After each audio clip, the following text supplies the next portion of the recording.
I know what you're thinking. Barney?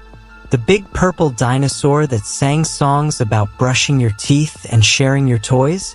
There's nothing scary about that. And that's what I thought too, until the night I pressed play on a VHS tape that never should have existed. It wasn't one of the shiny clamshell cases lined up on my shelf as a kid. It wasn't part of the happy rainbow-colored set you'd find in a PBS Pledge Drive catalog. No, this tape was different. I found it years later, tucked inside a cardboard box of old home movies. The handwriting on the spine scrawled in a shaky black marker. Barney's Special Surprise. The label looked cheap, like someone had tried to imitate the official branding and given up halfway.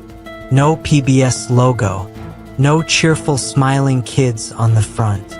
Just Barney, standing alone, his purple fur darker than I remembered, almost bruised looking. His eyes weren't bright and goofy.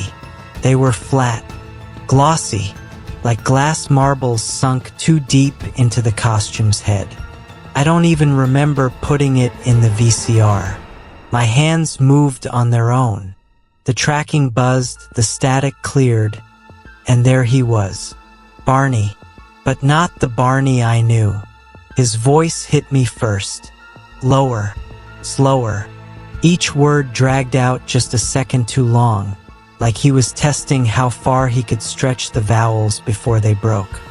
Kids, he said, and the children on screen clapped like nothing was wrong. But something was wrong. Their smiles twitched, eyes darting not at Barney, but somewhere off camera, as if they were waiting for instructions I couldn't hear. The songs started, and even those were wrong. The familiar jingles were slowed down, half a key flat. The background music warbled like it was being played on a tape that had melted in the sun. And Barney, God, Barney moved too fluidly. You know how people in costumes usually stumble around, clumsy because of the foam? Not here. His steps were deliberate, his arms swinging with precision, like the costume wasn't worn, but alive. I remember leaning closer to the screen, my chest tightening as I noticed details that shouldn't have been there. The fabric around his mouth didn't fold like cloth. It pulsed, subtle but there, like flesh. When he opened wide to sing, I swear I saw teeth. Not the cartoonish plastic kind. Real ones. Human ones. And the children. One girl with pigtails kept glancing at the camera, lips trembling while she sang. I couldn't hear her voice over the others. Her mouth moved, but no sound came out. I should have stopped the tape. I should have turned off the TV and tossed that VHS into the trash. But I didn't, because deep down, I wanted to know what could make a children's show feel so wrong. I wanted to see where it was going. That was my mistake, because that episode didn't just entertain kids. It erased them. Before I tell you how deep this goes, I need to rewind. Back to when Barney was just Barney. Back when he wasn't a monster lurking in old VHS tapes, but the purple babysitter who taught us how to share, how to clean up after ourselves, and how to sing along without a shred of shame. If you were a kid in the 90s, you remember the ritual. Afternoon sunlight fading through the blinds, juice boxes sweating on the table, the sound of a giant purple dinosaur bouncing across your TV. For a lot of us, Barney was background noise, something parents put on when they needed half an hour of peace. My mom used to call him my stand-in big brother. She'd press play, toss me a pack of fruit snacks, and vanish into the kitchen to chain smoke and talk on the phone. I barely noticed. I was too busy clapping along with the kids on screen. And back then, it felt safe, completely harmless. I remember the songs looping endlessly in my head. clean up, clean up, everybody everywhere. To a 5-year-old, that stuff wasn't annoying. It was gospel. You trusted Barney. You trusted his big goofy smile, the way his stubby arms wrapped around children like they were the most important things in the world. I think that's why it's so hard to explain what I saw later. Because when your childhood feels that safe, your brain doesn't want to let it go. It fights you, says, no, you're overthinking. This is just nostalgia poisoning your memory. And maybe for a while I believed that. There's this memory burned into my brain. Me and my cousin Tyler sitting cross-legged in front of the TV, humming along with Barney and Baby Bop, while our parents laughed in the kitchen. Tyler was a little older, sharp-tongued even as a kid. He leaned over once and whispered, "You know this guy's creepy, right? Like, what's inside the costume?" I laughed because of course it was a person in a suit. That was obvious. But Tyler's face didn't change. He said, "My friend told me there's another Barney. Not this one. A bad one. The kind they don't put on TV." I rolled my eyes back then. Thought it was just playground horror. Kids daring each other to say Bloody Mary into a mirror or trading Goosebumps books under the table. Still, the way he said it stuck with me. A bad Barney. A hidden one. And I'll be honest, I carried that thought with me longer than I expected. It would sneak up at night, when the house got quiet and shadows stretched across the walls. What if Tyler was right? What if there were episodes we weren't supposed to see? But then the morning would come, and Barney would be back on TV, singing about friendship and safety, and everything felt normal again. That's the trick, isn't it? Normalcy has a way of covering up the cracks. It makes you forget until something rips the cover away. Looking back, I realized that conversation. The first time I heard about the tape, I thought it was just another urban legend. One of those weird rumors that floats around schoolyards, like the idea that there's a hidden Pokemon you can catch if you press the right buttons, or that some kid actually beat The Legend of Zelda without dying once. Stories that are half wish, half warning. But the Barney tape wasn't wishful thinking. It wasn't even a rumor. It was real. I tracked it down almost by accident. It was a Saturday afternoon, years after Tyler had planted that seed in my head, and I was wandering through a flea market on the edge of town. You know the kind. Rows of mismatched tables, old toys sun-bleached and warped from the heat, boxes of VHS tapes stacked like bricks, most of them labeled with fading stickers. I wasn't looking for anything in particular. Nostalgia, maybe. A piece of my childhood to laugh about later. That's when I saw it. The cardboard box sat under the table of an old man who looked like he hadn't shaved in a decade. The tapes inside were unlabeled, except for one. A white VHS with a strip of masking tape along the side. The words were scribbled in permanent marker, barely legible. Barney's special surprise. Sent a chill through me. Those exact words. Tyler had said them once, years earlier, when he was teasing me about the bad Barney. He swore his friend had mentioned an episode with that name. At the time, I'd brushed it off as nothing. But here it was, sitting in a dirty box, waiting for me. "Where'd you get this?" I asked the old man. He shrugged. His teeth were yellow, his eyes distant. "People bring me things," he said. "That one. I wouldn't watch it if I were you. That should have been enough. I should have left it there, walked away, pretended I'd never seen it. But I didn't, because some part of me, the same part that had ignored my cousin's warning, wanted to know if the stories were true. I paid $2 for it. $2 for a piece of media that never should have existed. When I got home, I dug the VCR out of the closet and set it up. The tape whirred, the screen flickered, and then the purple dinosaur appeared. Only he wasn't quite right. His costume looked cheaper, rougher around the edges, almost like it had been stitched together by hand. His color was darker, closer to eggplant than bright purple, and his movements were too stiff at first, like the person inside wasn't used to the suit. The set looked the same, though brightly painted backdrops of a playground and a classroom, with the same cluster of kids dancing around him. But their smiles didn't reach their eyes. Their voices, when they sang, were slightly off-key. Not enough to notice if you weren't paying attention, but enough to make my skin crawl. Barney's voice was different too. It was deeper, almost distorted, as if it had been slowed down. Every word dragged out, slurred at the edges, like someone whispering through a broken speaker. "Hello, kids."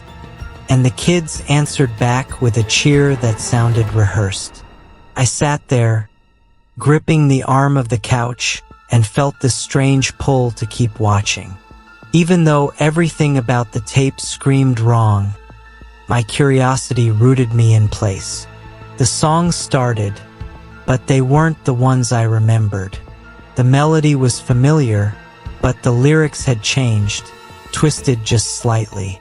Instead of "I love you, you love me," it was something like "I see you, you see me." The difference was subtle, but my stomach lurched at the realization. Halfway through, one of the kids, a little boy in a striped shirt, turned toward the camera. He didn't smile. His lips parted like he was about to say something, but then Barney stepped in front of him, blocking the view. That moment broke me. I felt this cold certainty settle in my chest. These kids weren't acting. They weren't pretending to be nervous. They were nervous. Still, I couldn't stop. My finger hovered over the remote, but I didn't press stop. I just stared at the screen as Barney led the kids in another warped song, his giant head tilting just a little too far, his mouth stretching open wider than it should. And then, for the briefest second, the screen flickered. Static. When the picture came back, one of the kids was gone. No explanation. No cut to another scene. Just gone. The other children shuffled awkwardly, eyes darting around like they didn't know whether to keep singing. Barney clapped his stubby hands together, as if nothing had happened. My heart was pounding so hard I thought it might break my ribs. I knew then that this wasn't a show. It wasn't entertainment. And yet I didn't stop watching, because I had to know how far it went. I thought maybe my mind was playing tricks on me. VHS tapes degrade over time. Static, flickers, missing frames. It would have been easy to chalk the disappearing kid up to bad recording quality. That's what I told myself at first. But the more I replayed that moment, the less it felt like a glitch. The transition was too smooth, too deliberate. 1 second the boy was there, the next he wasn't, and no one acknowledged it. The children just kept singing. Their voices cracked. Their eyes darted around like they were waiting for a cue. Barney clapped along, that deep, distorted voice dragging them through the song like it was a funeral march. Couldn't shake it, so I did what anyone obsessed would do. I tried to find out who those kids were. Started small. I froze the tape, snapped blurry pictures of their faces, and scoured the internet. At first I found nothing, just dead ends, wrong names, generic stock photos. But then one grainy image lined up. A school photo from the mid-90s, archived on a local newspaper's website. A little girl in pigtails, smiling nervously in front of a gray backdrop. Same girl from the tape. My stomach dropped as I read the caption. Missing since 1997. Last seen walking home from school. Police suspect foul play. I wanted to slam my laptop shut, to pretend I hadn't seen it. But I couldn't, because now the question wasn't whether the tape was real, it was whether it was evidence. The deeper I dug, the worse it got. One by one, the kids on the tape matched up with old missing persons reports. Different years, different towns, but all gone. Their faces locked forever in yearbook photos, blurry snapshots, and the haunted gazes of grieving parents who had never gotten answers. And Barney, always Barney, looming over them on that warped tape like some kind of grinning executioner. I thought about Tyler, about how he'd laughed when he told me there was a bad Barney. At the time, he'd made it sound like a joke. But what if it wasn't? What if he'd heard whispers of this very tape? That's when I went digging into my old family photos, pulling albums off shelves, flipping through plastic sleeves yellowed with age. I was searching for something, anything that would connect Tyler to what I'd seen. And then I found it. A picture from a birthday party in '95. Me wearing a paper hat too big for my head, frosting smeared across my cheek.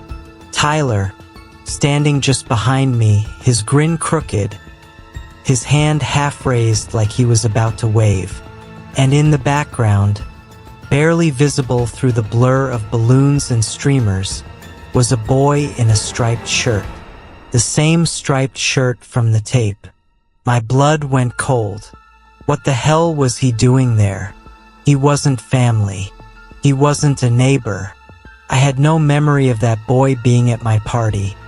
And yet there he was, frozen in time, staring off camera with that same nervous expression. I flipped back to the pause tape, compared the still frames side by side. Same boy, no question. And then the realization hit me like a hammer. If that boy was in my childhood photo, then the tape wasn't just some lost media artifact. It wasn't a one-off. It was connected to me. The next few nights blurred together in a haze of obsession. I went through every box, every dusty tape, every scrap of newspaper I could find. Patterns started to emerge. The missing kids weren't random. They were all clustered around filming locations where Barney episodes had supposedly been shot.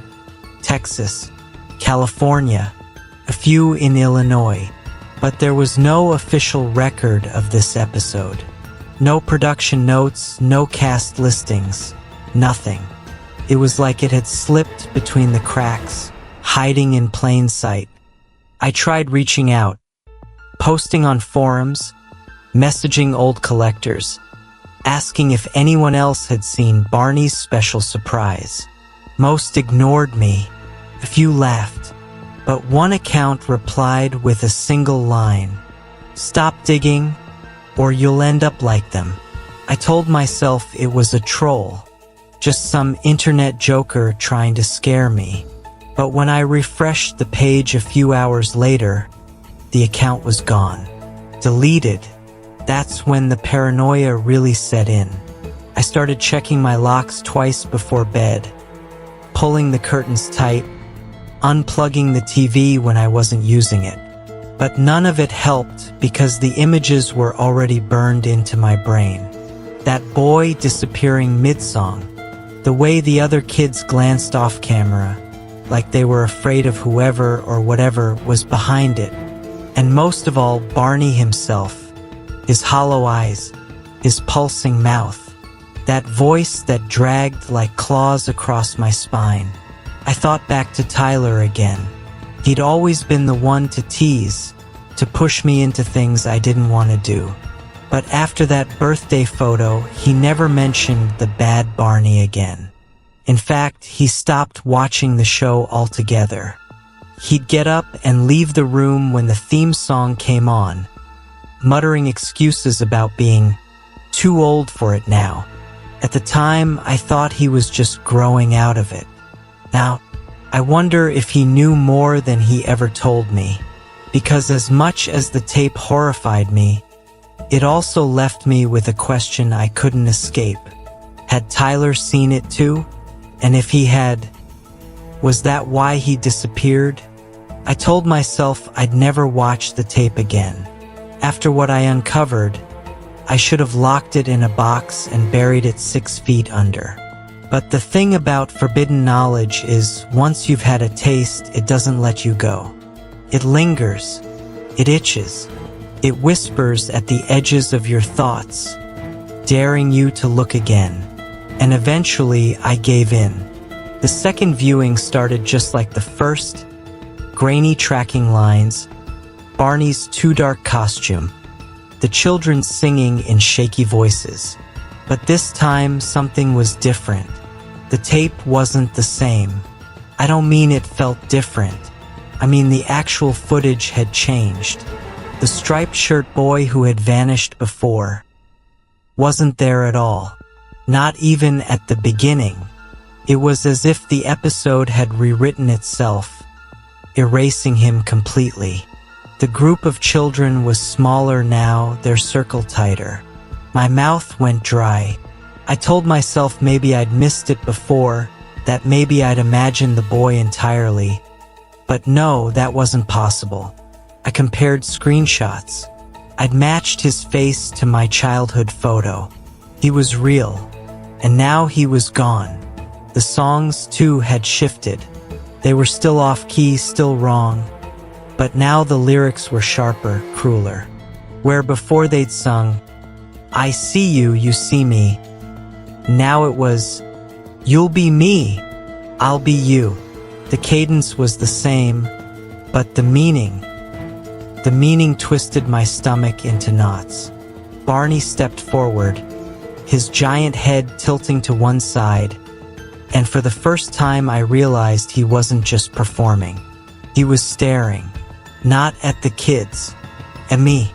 I leaned back instinctively, glancing over my shoulder as if someone might be standing behind me. But the room was empty. Still, I couldn't shake the feeling that his gaze had pierced the screen, reached into my living room, and locked onto me like a predator sizing up its prey. "Do you want to play?" His voice rumbled low, distorted, each word buzzing in my chest. The kids didn't answer. They froze in place, their smiles twitching, eyes wide. One of them, a little girl with a red bow in her hair, whimpered audibly, a sound that wasn't meant to be in the final cut. Then Barney turned, slowly, deliberately, and looked straight into the camera, straight at me. I froze, every nerve in my body screaming at me to hit stop. But I didn't. My hands wouldn't move. His stubby arm rose, pointing directly out of the TV. "You," he said, the word elongated, broken into static like a dying radio signal. "You're next." The screen flickered, lines of distortion crawling across his face. And for a moment, it wasn't a costume anymore. His jaw unhinged wider than any human mouth could, the fabric of his purple skin rippling as something pressed against it from underneath. Teeth glinted, not just a row, rows upon rows, layered like a shark's. I gasped, clapping a hand over my mouth, but the tape didn't stop. The children on screen screamed, not play screams, not happy, pretend screams, real, raw terror. They bolted in different directions, but the set didn't look like a set anymore. The playground backdrop had stretched into a dark, endless hallway, the painted walls bleeding into shadow, and Barney followed them. He moved faster now, no longer clumsy or stiff. His legs bent backward at the knees, his arms elongating, claws tearing through the costume's stubby hands. He bounded after the children with an animalistic hunger, his voice booming, "I love you, you love me. We're a happy family." The song warped into a chant, each word echoing like it was being whispered directly into my ear. My living room seemed smaller, darker, the air colder with every syllable. I forced myself to grab the remote, but the buttons didn't work. Pause, stop, eject, nothing responded. The tape whirred louder, the VCR grinding like it was alive, refusing to let go. And then the screen cut to black. For a moment, I thought it was over.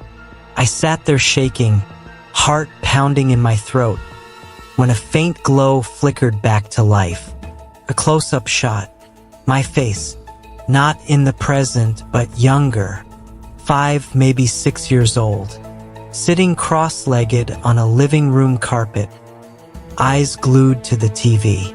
Barney was behind me, looming, his massive purple arms stretching toward my tiny shoulders. I screamed and hurled the remote at the screen. The image shattered into static, but the sound remained. Children sobbing, Barney's distorted laughter echoing through the speakers. I scrambled to unplug the VCR, yanking cords from the wall, until the screen finally went dark. The silence that followed was worse than the noise. My body shook, my throat dry. I knew what I'd just seen couldn't be real, couldn't be possible. But the part of me that wanted to deny it, the rational part, was shrinking fast. Because the tape wasn't just showing me a story. It was showing me, and it wanted something. Maybe that's the worst part. Not just the horror of what I saw, but the knowledge that the tape was aware. That Barney wasn't just a character, wasn't just a corrupted file or a bad dream. He was alive in some way I couldn't understand, and now he'd noticed me. I know some of you are already Googling, already digging through Reddit threads or lost media forums to see if you can find this tape. I'm begging you, don't look for it, because once you see it, it sees you back. And once that happens, it doesn't stop. After the second viewing, I stopped trying to convince myself it was just a corrupted tape. No amount of tracking distortion or VHS degradation could explain what I'd seen.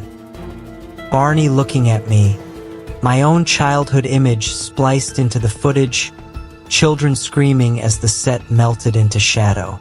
The tape wasn't just a piece of lost media.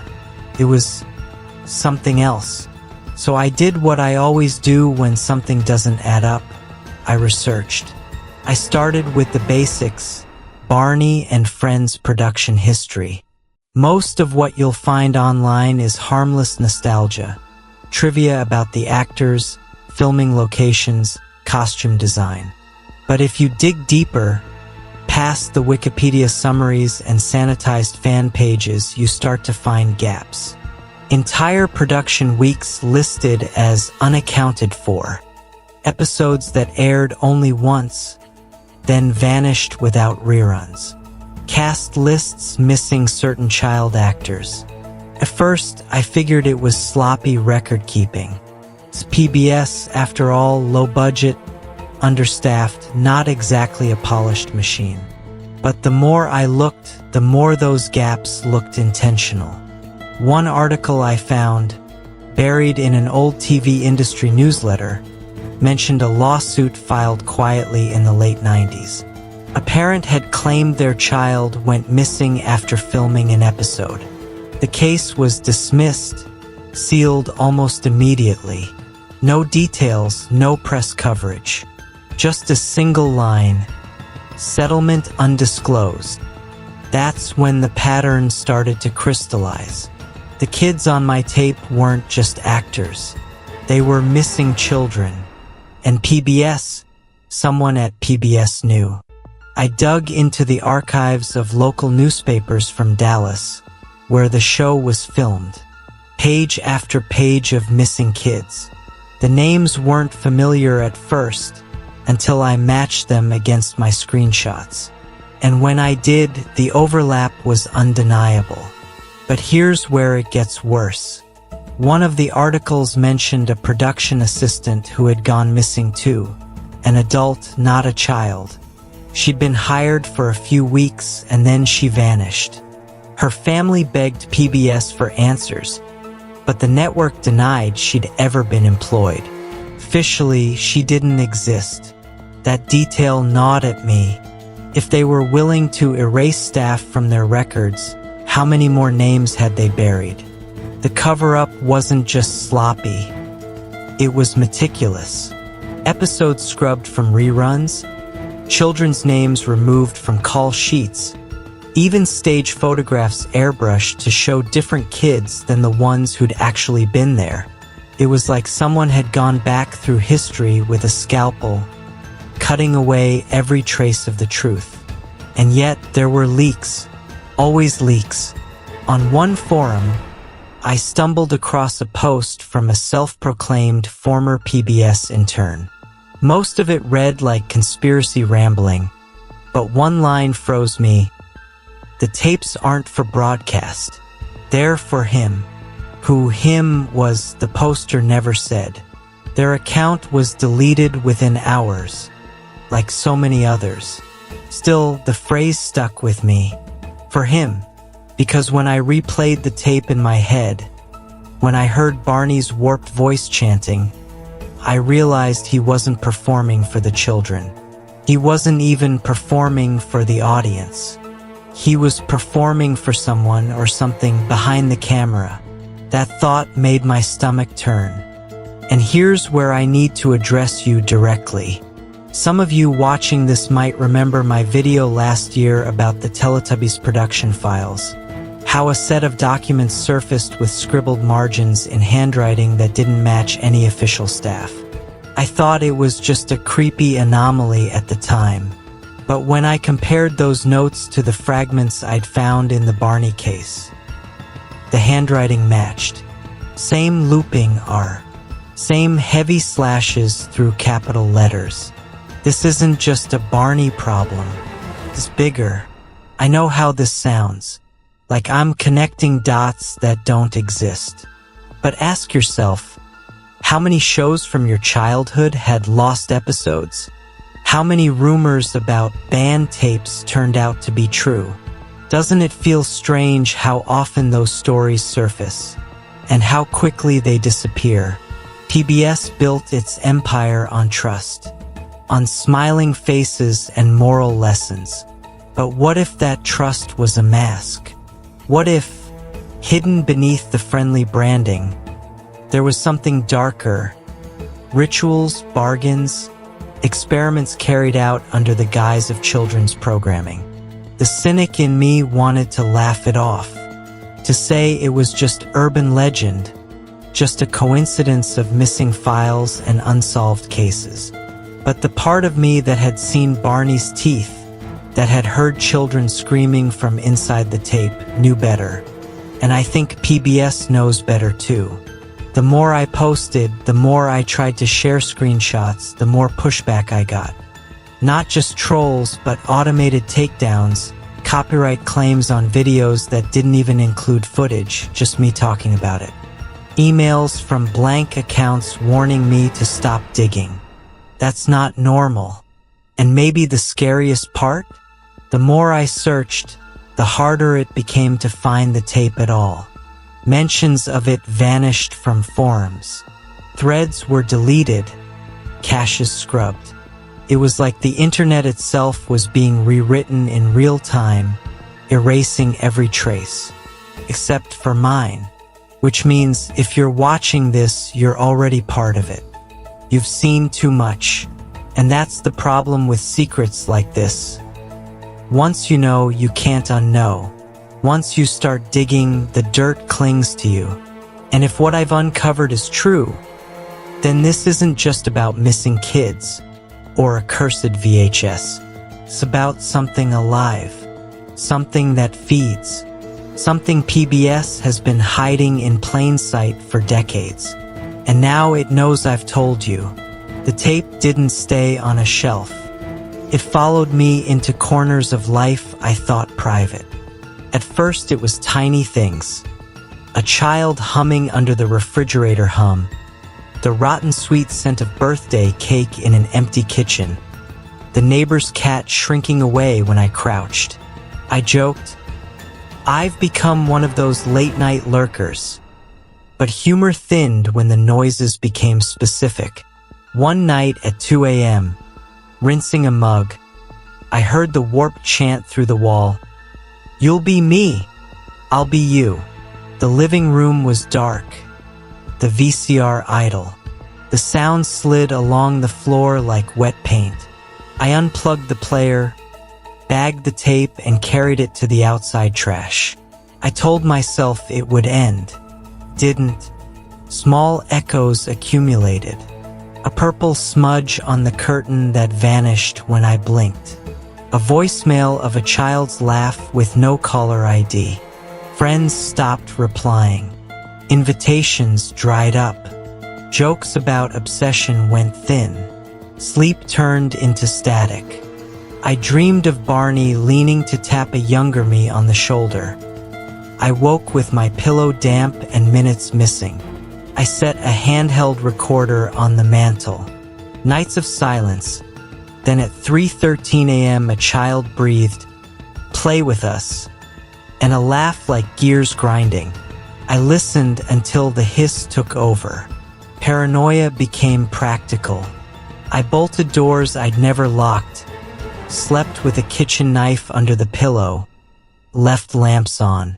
Reflection surfaces betrayed me. Rounded purple in the edge of a window. A stubby hand vanishing from the bathroom mirror. The neighbor's cat began avoiding my building. People noticed. My manager asked if I was okay. I lied. Mark, my oldest friend, opened the door and told me to leave through the glass. "I can't risk what follows you." He slammed it.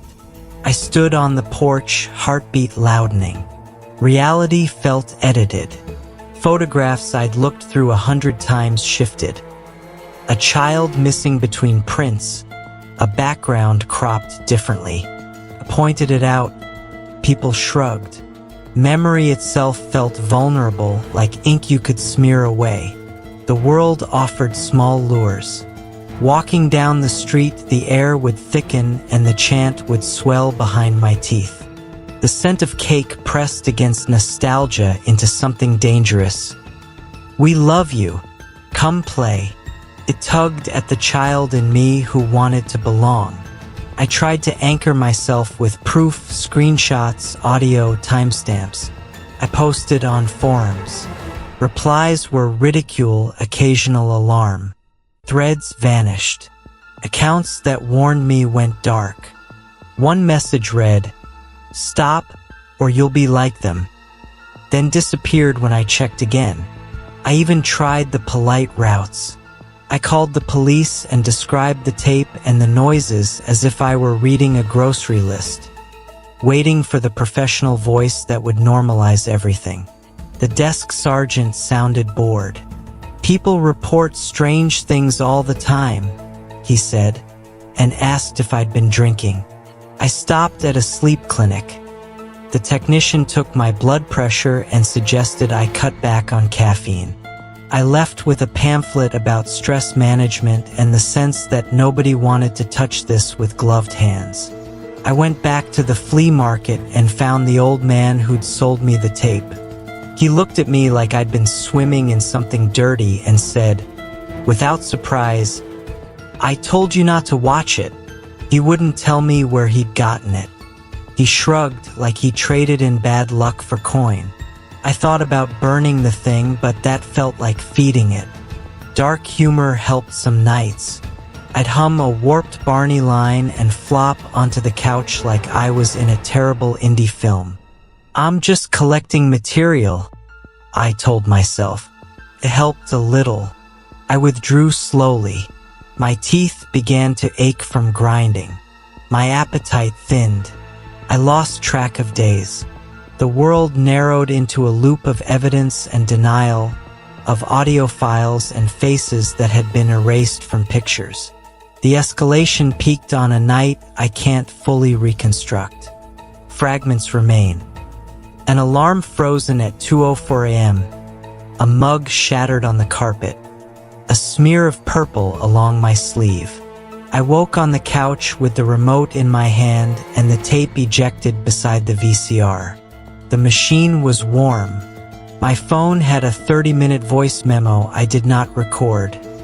Jerky singing and whispering that lifted the hairs on my arms.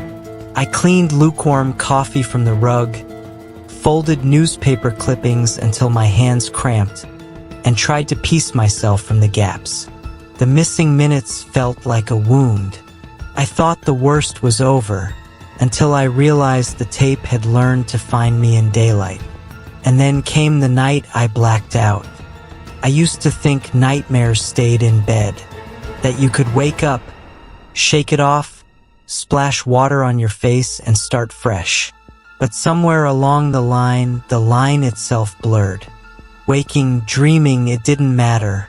The tape had its claws in me, and reality began to unravel like cheap film stock. I'd walk into the kitchen and find Barney waiting. Not in flesh, not fully, just a suggestion. The rounded curve of his head in the corner of my eye, purple static fuzz crawling across the microwave door.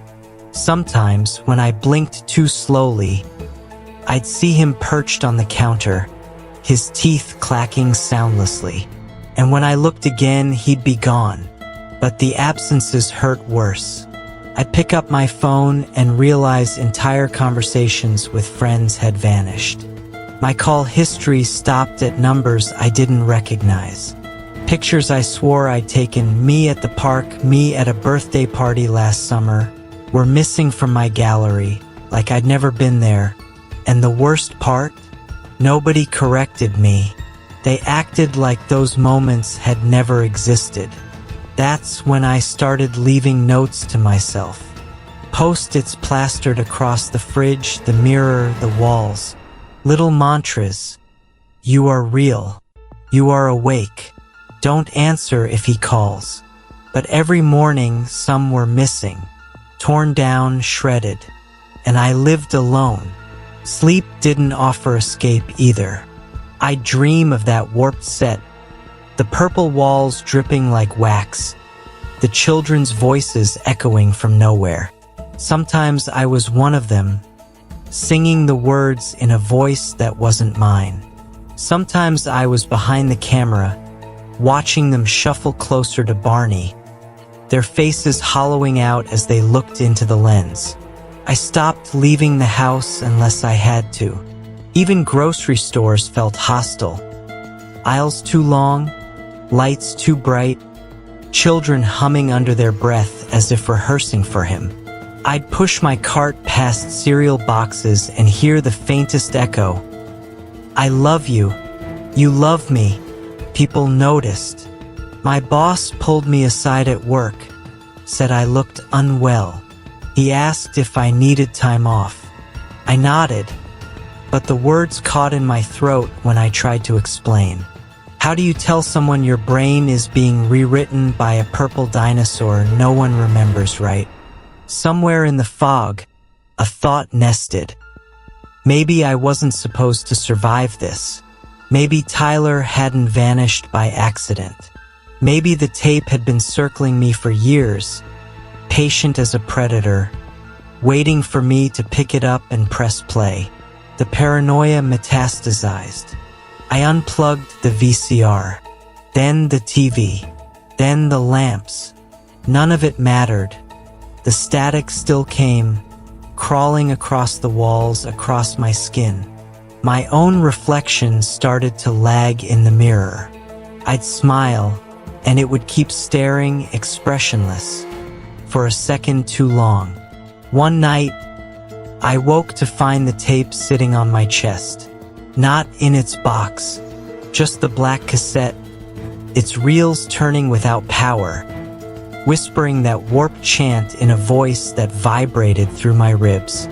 I threw it across the room, but when I blinked, it was back in my hands. That's when I stopped fighting the word haunted. I wasn't just watching the tape anymore. I was living it. My memories were its reels. My life its runtime. And here's the part that scares me most. I don't think there's an off button. Not for me. Not for anyone who's seen it. Because the deeper it drags you, the less you trust your own senses. The less you believe in the solidity of your life. And when everything feels like static, like flickering images on worn-out film, what's to stop you from vanishing the same way those kids did? It happened on a night when I'd given up resisting. I didn't bother locking the doors. Didn't bother with the lamps or the post-it notes or the recorder on the mantle. I just sat there in the dark with the tape in my lap, its reels shifting even though nothing powered it. I don't remember deciding to put it back in the VCR, but I must have, because when I blinked, the blue screen glowed. The tape didn't start where it usually did. No cheerful song, no children clapping. This time it opened with silence. The kind of silence that feels thick, as if sound itself is holding its breath.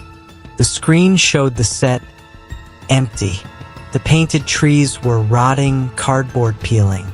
The floor was black, slick, like it had been soaked in oil. Then Barney stepped into frame. Not bounding, not singing, just walking. Slow, purposeful. His costume hung wrong, stretched too tight, the seams straining as something underneath moved in ways that weren't human. He turned, looked directly into the camera, and the voice that came wasn't warped this time. It was clear. You've watched enough. Now it's your turn. The screen cut to static. When it cleared, the camera wasn't on the set anymore. It was on me. My living room, my couch, the back of my head. I froze. I didn't dare move. On screen, the me in the video twitched, tilting my head as if I'd heard something. Then I watched myself stand, slow and jerky, like a puppet tugged by invisible strings. The children appeared then, crowding the edges of the frame. Their eyes were gone, hollow black pits, their smiles wide enough to split skin. They chanted softly, not the song anymore, but a new phrase. He watches, he feeds, he keeps, over and over. The camera zoomed closer to me, my other self, until the screen was filled with my face. But it wasn't quite mine. The smile was wrong, too wide. The eyes, empty. And when the mouth opened, the voice that came out was Barney's.